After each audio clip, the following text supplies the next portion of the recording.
जगदलपुर और महाराजपुर ठारे बात्या बनिया आश्रयस्थली स्तरीय मॉक ड्रिल। मौसुमीर आगमन को दृष्टि रखी आसन बात्या बन्यार सफल मुकाबिला पई प्रशासन पक्षर एक मॉक ड्रिल कार्यक्रम अनुष्ठित हो जाइछि। ओडिशा राज्य विपर्यय परिचालना कर्तृपक्ष एवं आश्रयस्थली परिचालना और रक्षणाबेक्षण समिति आनुकूल्य गंजाम जिला आसिका ब्लॉक जगदलपुर महाराजपुर ग्राम ठारे रहिथिबा बन्या और बात्या आश्रयस्थल रे एही मॉक ड्रिल कार्यक्रम अनुष्ठित होइछि। एही कार्यक्रम रे आसिका गोष्ठी उन्नयन अधिकारी फकीरचरण परिडा, कृषि अधिकारी वासुदेव साहू, आसिका अग्निशम विभाग एएसआई, सहकारी शिक्षाधिकारी विभू प्रसाद पंडा समेत बहु अधिकारी और ग्रामवासी उपस्थित रहिथिबा बेले आसन्न बन्या बात्या समय किभली लोकमानंक सह पशुपक्षी मानकु निरापद स्थान को स्थानांतर करिबा, निखोज लोक उच्च स्थान रे थिबा लोकंकु उद्धार करिबा, रास्ता अवरोध हटाइबा, बन्यारे सृष्टि होइथिबा घाई और विच्छिन्न रास्तार तुरंत मरामती, गर्भवती माँ और शिशुंक जत्न नेबा भली विभिन्न दिगरे प्रशिक्षण दिया जाइथिला। राज्य प्राकृतिक विपर्यय विभाग एवं जिला प्राकृतिक विपर्यय विभाग तरफ आज आमर गंजाम जिलार 15टी ब्लॉक जोठारे कि बात्या आश्रयस्थल सेठारे मॉक ड्रिल करा जाउछि।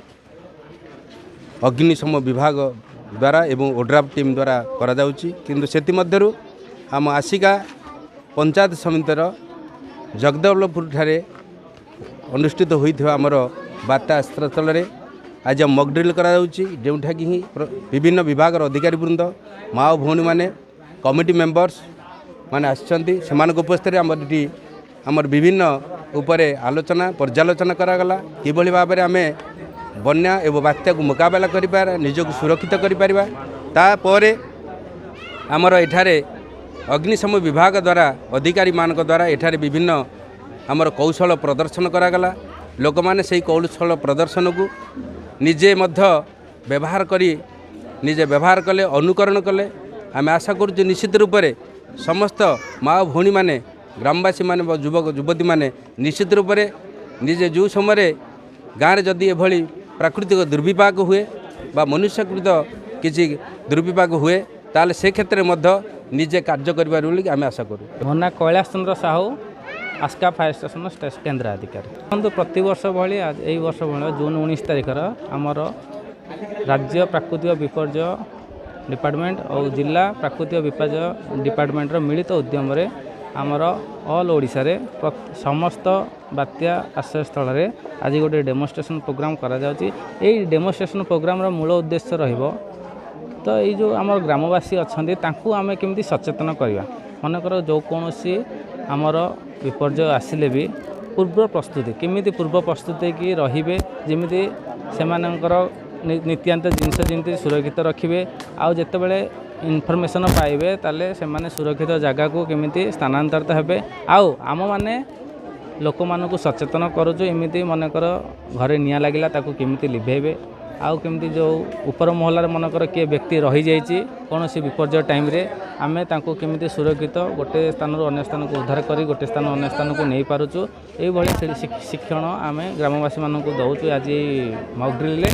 यही जिनिस ग्रामवासी माने भविष्य में निजर काम लगे कि निज जीवन आउ ग्रामवासी जीवन बंचाई पारे बोले आम आशा और विश्वास रोचे। ना हूँ पी नर्मदा पात्र गाँ जगदलपुर।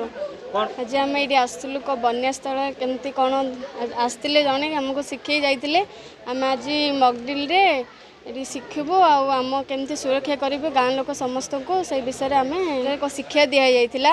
आम समस्ते आसी शिखिलु आबे बन्या आसब से आम समस्त को सुरक्षा जीवु। नाम एसरिंकी पात्र ग्राम जगदलपुर।